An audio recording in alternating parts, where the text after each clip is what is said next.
Günaydın. Günaydın. Biz Talento'ya geldik. Ermenya'dan burası 45 dakika sürüyor. Kişi başı da 6000 peso yani 24 lira verdik.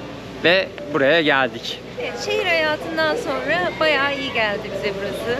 Ermenya çok şehirdi. Bu Kindo bölgesinin kahve bölgesi diyorlar. Coffee Region dedikleri bölge işte burası. Burası bir parçası oranın. Hardin'e gittik biliyorsunuz. Finlandiya'ya gittik. Burası bu bölgedeki son durağımız artık. Buradan sonra Cali'ye geçeceğiz. Evet, değişiklik iyi olacak çünkü artık böyle Kolombiya kasabası deyince direkt her şey aklımızda var ve geldiğimizde aynısının başka yerde olanını görmüş oluyoruz. Yani çok bir fark yok aralarında. Arkamızda kilise var. İşte şurada Meryem Ana, burada İsa. Şeyini yapmışlar, görselini. Yine aynı meydan, yine aynı mimari. Şöyle Renkli evler, dükkanlar.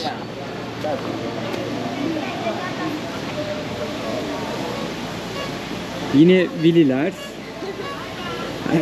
Burada çocuklardan çok anneler, aileler, ebeveynler daha çok eğleniyor. Buradaki tek farksa ilk defa bir meydan sakin. Diğer meydanlar böyle kalabalık, doluydu. Burada ara sokaklar dolu. Çünkü bir sürü böyle hediyelik eşya, işte güzel, içimiz giden şeyler var. Çantada bir tane yer olsa alacağız yani. evet, çantada Böyle yer, maskar aynen. falan var. Ben şapka beğendim. Böyle Türkiye'de giysem tipe bak falan derler ama yani almak da istiyorum ama Bakalım. burada 4 gün kalacağız. Sonra burada işte şeye gideceğiz. Kahve tarlasına gideceğiz. Öyle bir etkinlikte bulunacağız. Kahvenin bütün aşamalarını gösterecekler. Corner Hostel diye bir yerde kalıyoruz. 4 günlüğüne tuttuk burayı. Günlüğü 32.000 peso. 32-33 bin peso ödedik.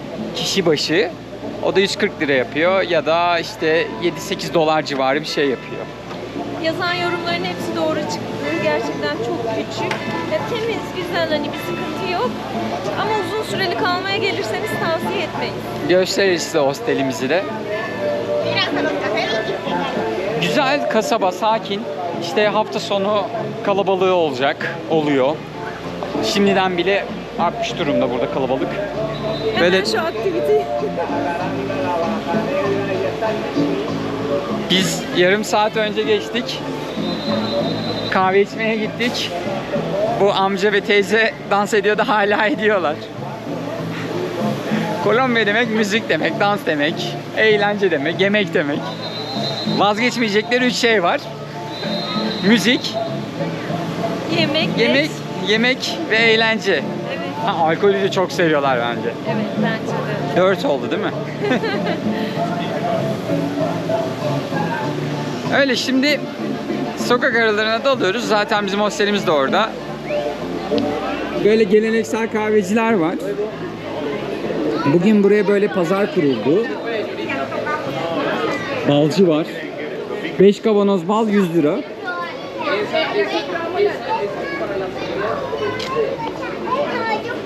Yöresel ürünler satan yerler. Çok güzel pastaları olan kahveciler. Henüz denemedik orayı ama pastaların güzel olduğuna eminiz. Çok şirin bir sokak bence. Gerçekten çok çok şeker bir sokak. Böyle bütün gün burada yürü. Dükkanlara gir çık. Hobi olarak girip çıkıyoruz. Evet, windows shopping. Hep bunlar şey ya, kapitalizmin oyunu bizlere. Evet yani. Burada tavukçu var. Ha, bir şeyden atladık. Kolombiyalar meyveden de asla vazgeçmezler. Kesinlikle bence de. Yani, Yani. yemek konusunda da bizim 3-5 katımız yiyorlar bir öğünde. Öğünleri çok ön. Kocaman. Burada şöyle bir pasaj var. Burada da yine hediyelik eşyalar. Yani başka bir şey değil.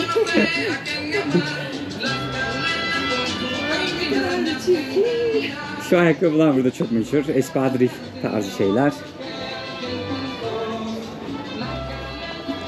Böyle çok güzel panço gördük. Almak istiyoruz. Evet, çok güzel. Neyse kendimizi Peru'ya saklıyoruz. Tabi bizim şansımız bu da. Peru karıştı. Yani haberlerden görmüşsünüzdür. Bayağı sorun var orada. Yani bizim aslında buradan sonraki durağımız Ekvator, oradan Peru'ya geçmekti. Ama ortalık karıştı. Ne yapacağız bilmiyoruz. Yani biz buralardayken sorun çözülmezse gidemeyeceğiz yani. Hani çünkü giren çıkamıyor. Gezgin arkadaşlarımız var. Onlar bize fikir veriyor, işte iletişim halindeyiz, onlardan haber alıyoruz. Süreç nasıl olacak bekleyeceğiz ve göreceğiz. Burası da bizim hostelimiz, The Corner Hostel. Gerçekten bakın şuradan şu köşeye kadar, şu en dipteki bizim odamız. Bir tane özel oda var, diğerleri işte 8'li 6'lı odalar. Bakın yine meyveler. Şunun adı salpikon, hastasıyız. Ne? Bakın burada ne var? Ne var? Alabilir miyim? Hemen kamerayı ele geçiriyorum. Şimdi şurası bizim mutfağın balkonu. Sabah bir uyandım, aşağıya çiçekçi kurulmuş. Şimdi bu çekilmez mi? Böyle Hindistan cevizinden şey yapıyorlar. Çok güzel. Gracias. Burası da bizim hostelin girişi bu arada. Bayağı bir dükkanın içinden geçip yukarıya çıkıyoruz. Gösteririz. Evet Mert, ne düşünüyorsun çiçekçi konusunda? Hemen eline aldı ve kanal botanik alanı. Bir şey söyleyeyim mi? Botanik alanına mı çevirsek zaten yani? Bir şey diyeceğim, destekçim çok bu arada. Bakın şöyle bir dükkanın içini göstermek istiyorum. Şuraya göster. Bence çok renkli yani. Gerçekten çok Şu güzel. çantaların kahverengileri var. Onları erkekler takıyorlar. Renklilerini de gördüm ben bu arada erkeklerde. Türkiye'de taksam linç ederler, keserler. Niye canım, biz gitmeyeli belki bir şeyler değişmiştir.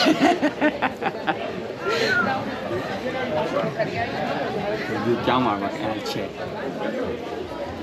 Böyle çok çirkin şeyler var. Güzel kahveler. Burası ama Tabaklar falan. burada böyle herkesin bir şey yapabilme yeteneği var gibi geliyor bana. Bilemedim ben ama. Evet, işte o meşhur pançolar.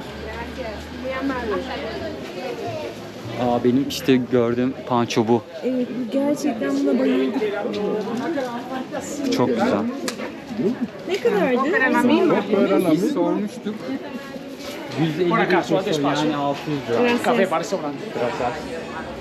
600 liraydı. Aslında fena Tabii değil. gösterecektik size. Hemen kamerayı Mert'e devrediyorum. Yok, bana devretme, sende kalsın. Böyle bir pasaj daha görmüştük. Size göstermek istiyorduk.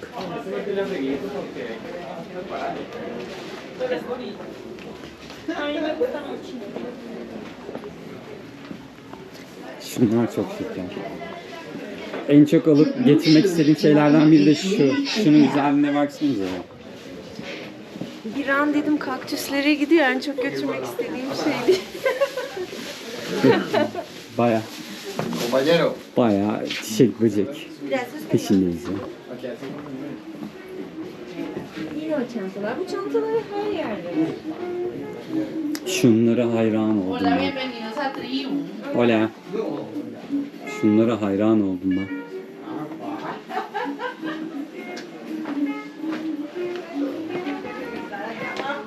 Böyle uçak bileti ucuz olacak. Bilahare geleceksin. Alışverişini yapacaksın buradan. Güzel güzel şeyler götüreceksin. Oradan çıkınca böyle tatlış bir kahveci var burada. Aşağıda yine alışveriş dükkanı var. Muz ağaçları içinde. Yemyeşil. Buranın mimarisi çok değişik. Labirent gibi. Oradan giriyoruz, oradan çıkamıyoruz. Başka bir yer çıkıyor karşımıza falan. alışveriş yapıp kargo yapsak bu sefer inanılmaz kargo paraları çıkıyor. Yani çok sorun olabilir o da. Tepeye çıkıyoruz. Salento'nun yine yüzlerce merdiven.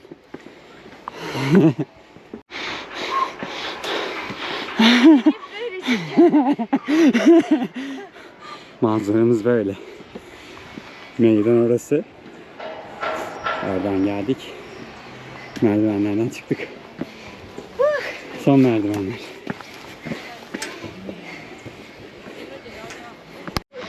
Çıktık tepeye.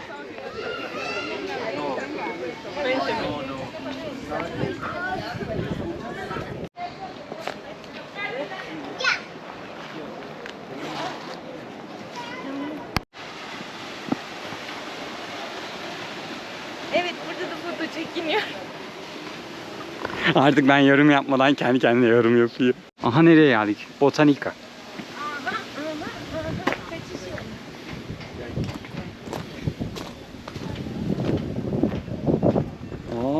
Sıra bak. Çok şekermiş ama. Salento böyle bir köy aslında.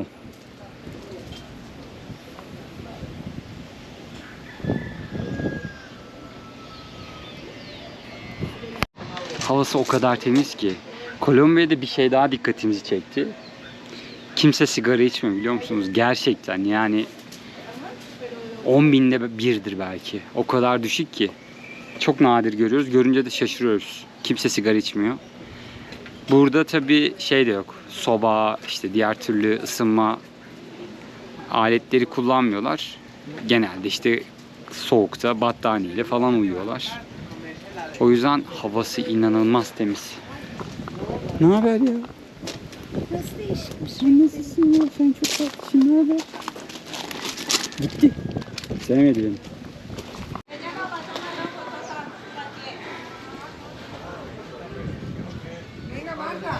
Telefonla ne diyor? Foto para. 2000. Şurada Kişi başı 2000 diyor. 10.000. Yani bu villiler var ya. Yani eminim en prime time'ını burada şu an yaşıyordur yani. Biraz daha aşağı inince sizi böyle tatlış, güzel bir manzara karşılıyor. Mojito mu yapıp satıyorlar acaba? Aşağıda çiftlikler var. Yine bir akarsu.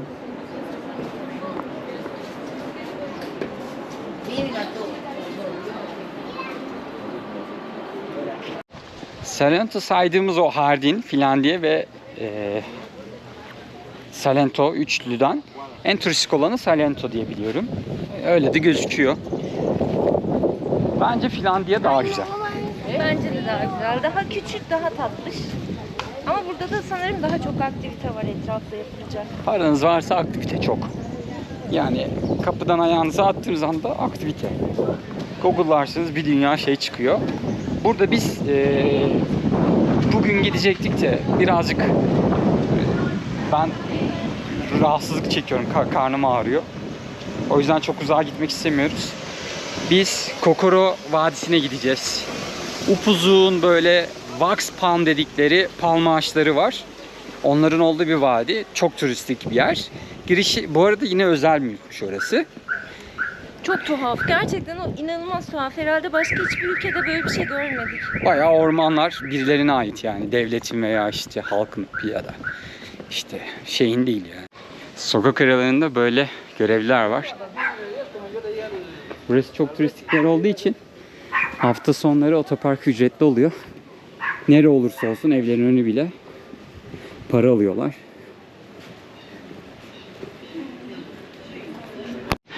Baksanıza her yerde hostel var.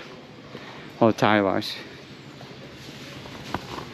Şimdi böyle noktalarda biz genelde şey deniyoruz. Gidelim orada bulalım diye. Çantalar çok ağır olduğu için her zaman doğru sonucu elde edemiyoruz. Diğer bir nokta, şimdi burada acayip bir talep var böyle. Yani geçen gittiğimizde işte biliyorsunuz Hardin'de kalacak yer bulamadık. Mecbur tek yatakta yattık. Genelde böyle artık online yapmaya çalışıyoruz. Çünkü anlık değişiyor. Geçen bir yerde son anda gitti bizim rezervasyon. O yüzden riske atmamak lazım diye düşünüyorum. Hostelimiz, buradan giriyorsunuz. No problem. Buradan gidiyorsunuz böyle gelip the corner. Merdivenlerden yukarıya böyle bir fotoğrafla karşılaşıyorsunuz. Şurası. Güzel oda. Burada gelenler gidenlerin çantaları. Burası mutfağımız, kalabalığı görüyor musunuz? Şurası mutfak. Bundan çıkıp ana caddeye aşağıdan gösterdiğiniz yer. En negatif yorum burada işte böyle kalabalıkta kahvaltı yapmak zor oluyor. Odalar böyle.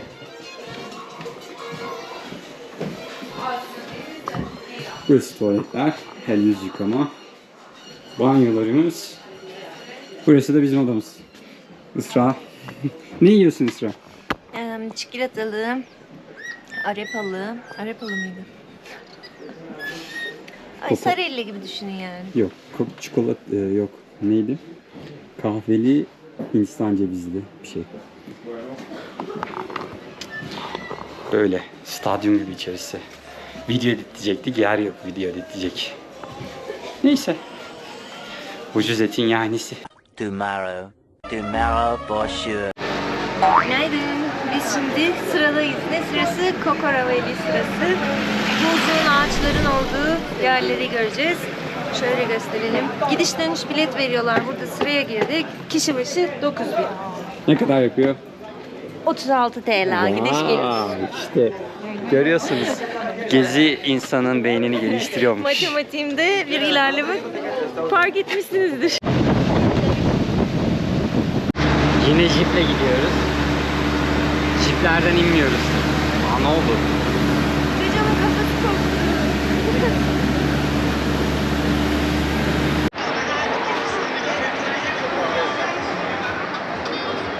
Claro. Tenga de duro. Uy, no.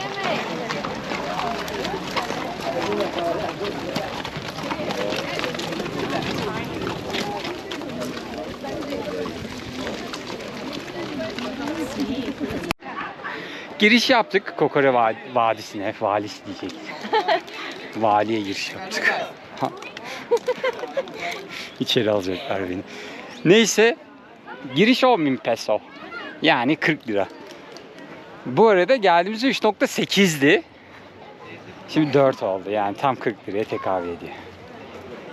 Hey gidi hey. Burada birkaç farklı rota varmış. Bir tanesi en uzunu 6.8 kilometre ki biz onu yapmayacağız. Zaten bugün bir mahmuruz böyle. Aynen bir kendimize gelemedik. Uyandık gidiyoruz ama neredeyiz? Vadi çok güzel ama. Bence de çok güzel. Ha, girişte bu arada turist kazıklama yerleri var. Bir sürü böyle Instagram'a fotoğraf çekmelik alanlar oluşturmuşlar. Oradan girmemeniz lazım. Dönüşte gösterelim size orayı. Bayağı işte fotoğraf çekmek için burası doğa parkı. Orası Instagram Park. Keri Silkeleme Parkı. Nereden gidiyoruz? Düz gidiyoruz. Miradorlar. Öyle. Hani nerede Zümrütler? Yok değilmiş. Yanlış görmüş. Valede Palması. Bu gördükleriniz Wax Palmı diye geçiyormuş. Uzun palma ağacı. Bu Kolombiya özel bir palma ağacıymış. Görüntüleri çok tatlı şimdilik. Aslında benzer ağaçlar her yerde var. Evet bunların özelliği herhalde hepsinin toplu olması. Çünkü tek tek olunca böyle yolda gördük bir anlamı olmuyor bile. Adamın mülküne bak ya. Evet. Para basıyor bu arada. Atlar matlar. Yani giren çıkan haddi hesabı yok. Acayip turistik bir yer burası. Para basıyor böyle pık pık pık pık. İyi iyi vallahi iyi. Şuradan bir arsa alalım. Biz buradan anca babayı alırız. Neyse. Birazdan drone'la da güzel çekimler yapacağız. Hiçbir yerde işaret yoktu. Olsa bile ne olacaktı lan? Olsa bile anlamıyoruz. İspanyolcanız yok. Yok, salağa İngilizce'de yazmamışsınız. yatarız. Çok iyi taktik. Şunun içinde fotoğraf için sıra var. Hani Instagram'da gerçekte olan ve fotoğraf arasını paylaşıyorlar ya. Aynısı. Yani Fotoğraf çekmeyi seviyorum da bu tuzaklara düşmüyorum. Gerçekten şu gereksiz. kuzular, koyunlar.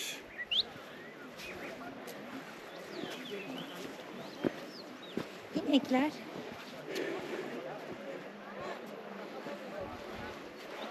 İnekler de buradaymış. Atlar.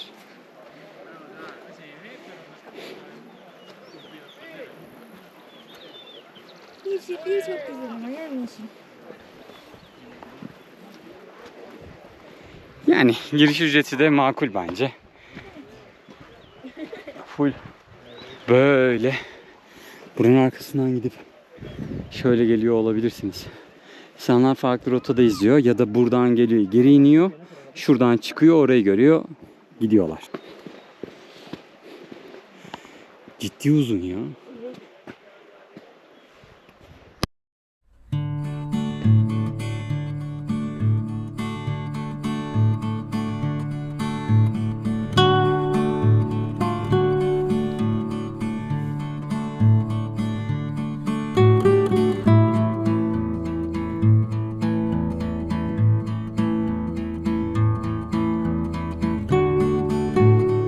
Lamaları da varmış. Periyo gidelim de alpaka görelim. Savaş bitsin de gidelim.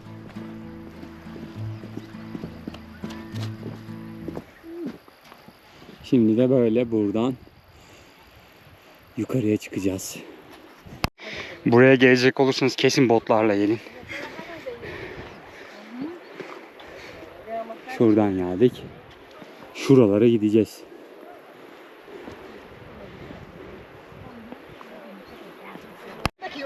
Alternatif yol. Şuradan iniyorlar. Kayıyor orası da.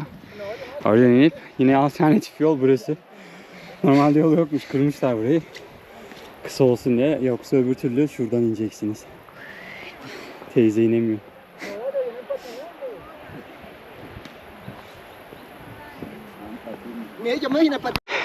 En zorlu yeri burası. Çok kayıyor. İnsanlar düşmüş, dizleri çamurlanmış. Aşırı dik ya.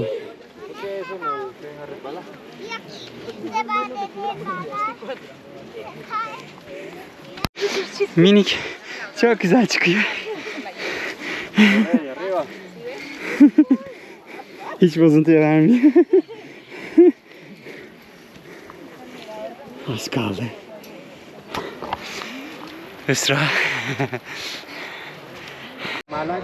Çıktıktan sonra sizi böyle bir manzara bekliyor. Aşağıda dere var.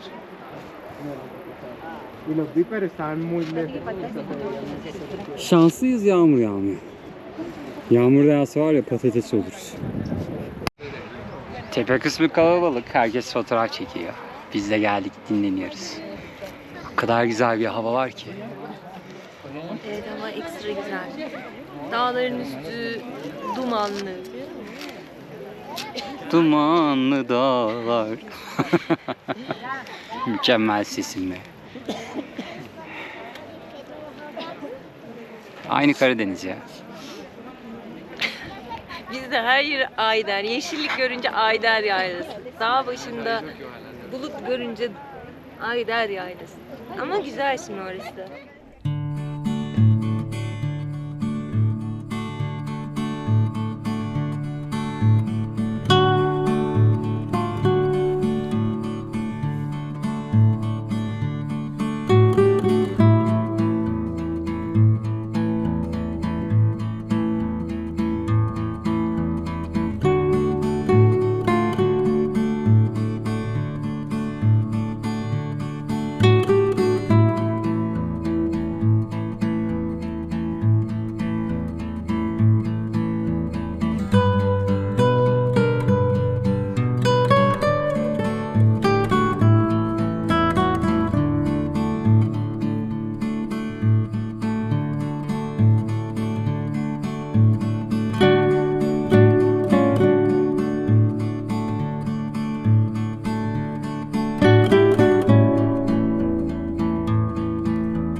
Şuraya girdik ama olmadı.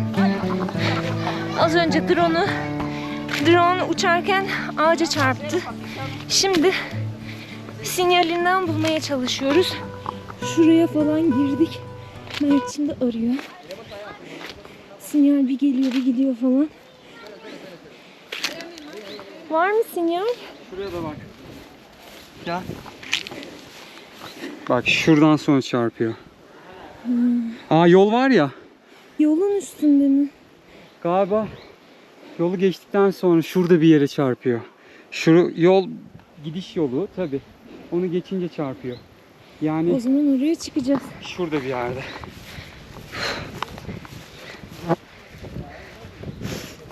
Çarpacak dedik. Saniye geçmedi çarptı. Ya son anda manevra yapacaktım. Yapamadım ya. Ama sinyal yani sinyalden görüp çarpmaz diye düşündük. O yüzden de biraz rahat şey yaptık ama şu an arıyoruz. Umarım oradadır. Şimdi burası uzun. Yürümeyelim dediğimiz yola tersten girmiş durumdayız aslında. Neyse bulalım da. Ben çıkana kadar Mert gitti. Umarım bulur ya. Of, gerçekten yaktın bizi Coco Valley. Öyle.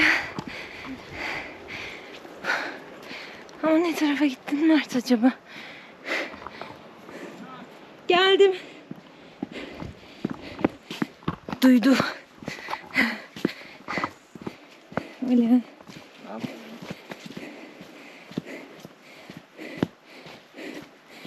Gösteriyor mu sinyal? Evet, çok yaklaştık. Tamam, süper. Yani şurada bir yerde oraya çıkmamız gerekiyor. Çıkacağız artık, yapacak bir şey yok. Çıkarız. Bulalım da. Şuradayız, şurada bir yerde. Bugün de hissettik var ya. Sabah yola çıkmadan Mert de dedi. Bir gidesim yok ama falan diye. Yarın mı gitsek dedik. Bir saniye. Evet. Ama buradan giremeyeceğiz. Birazcık daha yürüyeceğiz. Buradan bir yerden çıkmamız lazım. Orası asla çıkılmayacak ama yukarıdan çıksak da oraya nasıl ineceğiz?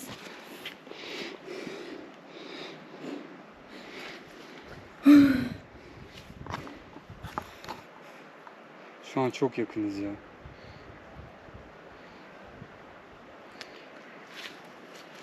Dalacağız Ben şuraya. deneyeceğim. Çantayı sana vereyim. Ben de gidip- deneyebilirim. Senin... Yok ben gideyim gelin şuradan deneyeceğim. Sen çantayı al.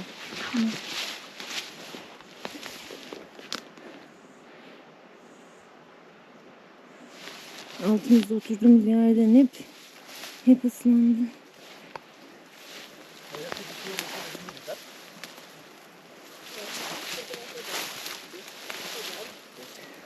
Yukarıdan yol var mıdır acaba? Olabilir bence. Çok yakınız aslında da biraz daha yukarıda gibi. Çünkü orası bayağı dik, yani çıkılacak gibi değil. Aşırı mı yakın görünüyor? Ya yakın gözüküyor, aşırı değil de.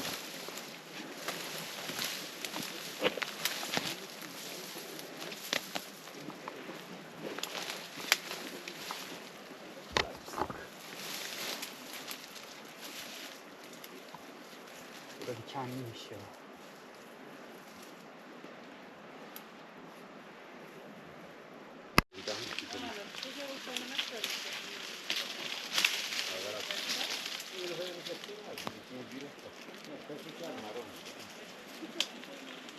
Sesini duyuyoruz, eyvah.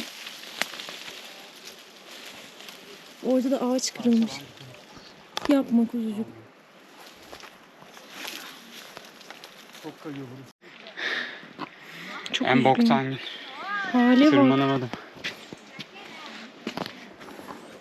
Ama yani tırmanılacak gibi de değil. Yukarıdan deneyelim dediğim gibi. Belki şurada bir yerlerde bulmaya çalışıyoruz. Vay arkadaş ya. Yok mu?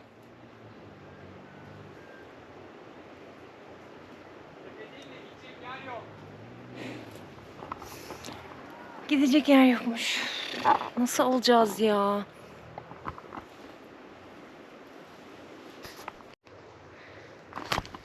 Bir bu sesi gel. Buldun mu?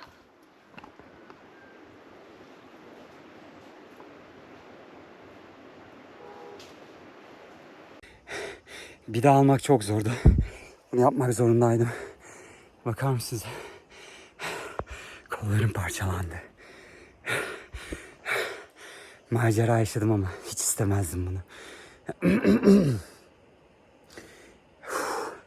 Nasıl ineceğim bilmiyorum. Gücüm kalmadı.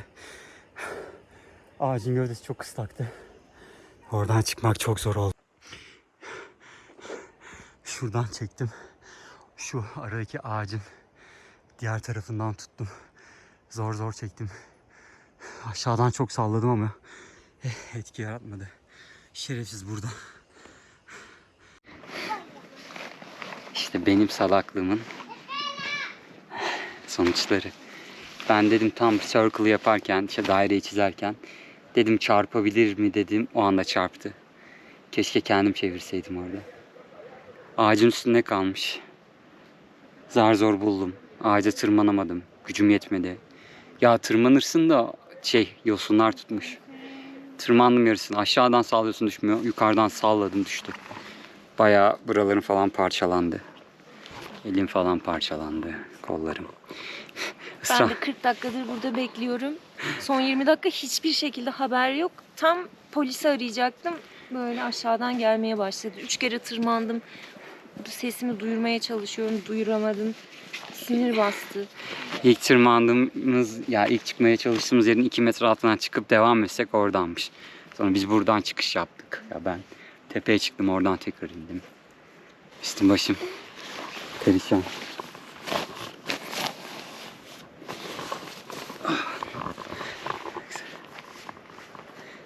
Şu ter galiba suyla beraber. Ay. Bu da böyle anı oldu işte. Kötü bir anı. Bir daha çevre emniyeti sağlayacağım diyeceğim ama şunların 5 metre üstünden uçurdum. Daha fazla belki de. Tabii buradaki bu tepeyi, yani bu yüksekliği hesaplayamadım. Çünkü ben aşağıdaydım. Oradan dönerken oradan çarptı. Ya bir daha da alamazdım. Alamazdık yani. Ben aldım, ne haber? Geç. Bu da Kokora Vadi anısıydı. Başlık. Drone'umuz kayboldu, düştü. Parçalandı vücudumuz. Şuralar falan parçalandı. Ya sorun ağaca tırmanırken şura parçalanmış. Sorun ağaca tırmanmak çok zordu. Başka bir dal geçmiş, o daldan tuttum çektim. O kadar spor yaptık, boşuna yapmışız. Çekemedik kendimizi yukarıya, patates olmuşuz. Yemin ediyorum köşeye çantamı koyayım, telefon alayım, polisi arayayım dediğim an köşeden döndüm. Bir daha yok vallahi. Ben gidiyorum, geleceğim. Ha, evet. Vallahi beklemek daha zor ya. Bekle bekle, orada öldün mü, kaldın mı, düştün mü, kaydın mı, ne oldu? Ses yok, bir şey yok. Düştüm, kaydım ama ölmedim. Henüz değil. Yağmur yağdı, yağacak bir yandan, baksana geliyor. Hadi gidelim. Hayır yani oradayken yağmur yağsa bir de işte. Yok zaten. Delir. Garip grup hayvan bokları, hangi hayvan olduğunu da çözemedim diyorum Evet, şimdi. tam ortasında vardı. Devam edeceğim. Mert geri gelecek, beni burada bulamayacak, bir de onunla uğraş. Üstümde örümcekler falan vardı. Ya drone'un yerini saptadım. Ses geliyor, işte sese bastım. Lan bulamıyorum, ağacın üstünde de tahmin ettim. Bak göremiyorsun da. Neyse ağacın üstünde olduğuna kanaat getirdim. Şarjı %30 kaldı. Bir yere gidip yardım getirmeye çalışsam mümkün de yetişemeyiz. Çünkü aşağıdan burası 10 dakika 15 dakika yürüme mesafesinde. Git gel yarım saati bulur, 20 dakikayı geçer yani. Neyse. Dedim şansım yok. Ya çıkacağım ya çıkacağım. Vallahi çıktım. Çocukken çok ağaca dalardık. Alışığım. Yarın yola çıkacağız bir de. Çamaşırlar, şunlar parçalandı. Şunlar çok parçalandı. Bu önemli değil de pantolon. Tişört var da pantolon az. Şimdi versek yıkanmışsa kurumaz. Her yerim çamur oldu. Neyse işte bu da böyle bir an oldu. Kokora Vadisi'nden bu kadardı. Bir tane fotoğraf çekinelim bari. Artık bir yerde bir şekilde bir sonraki videoda görüşürüz. Bay bay.